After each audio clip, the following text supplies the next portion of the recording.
may be a Springhill Suites now, but in 1900 it was the Maryland Trust. Standing at 11 stories tall, it was one of Baltimore's first skyscrapers, and it even survived the fire of 1904. On February 7, 1904, a fire raged across 80 blocks for 30 hours. Though this building did catch on fire, it was able to reopen in 1905. And to pay tribute to the building's history, the hotel does still keep the safe in the hotel basement. Welcome to the USS Constellation. I got to visit this as it was sitting in the Baltimore Inner Harbor.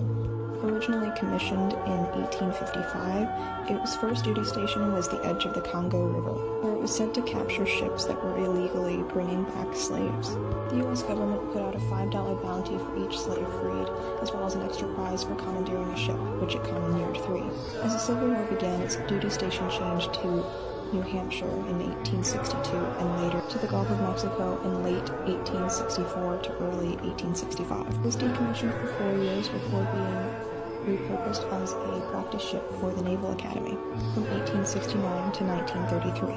It was later brought on as a flagship for the Atlantic Fleet from 1933 to 1946. Welcome to the USS Torsek. Began its career in 1942 with 2 patrols in Japan. All of their engines were named. Number 1 was named Susan. Number 2's nameplate was lost, and the final name was lost throughout history. However, number 3 was Daisy May, and number 4 was Lil Abner. Despite having 4 diesel engines, these could not run while the ship was submerged until 1952, due to the exhaust fumes. After 1952, a snorkel system was developed, which allowed the diesel engines to be utilized while the submarine was submerged at shallow depths.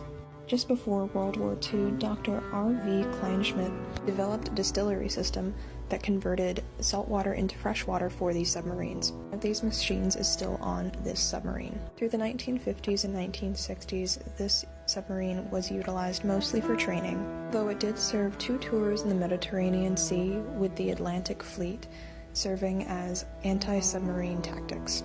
It was finally decommissioned in 1971, and now it rests in the Baltimore Inner Harbor.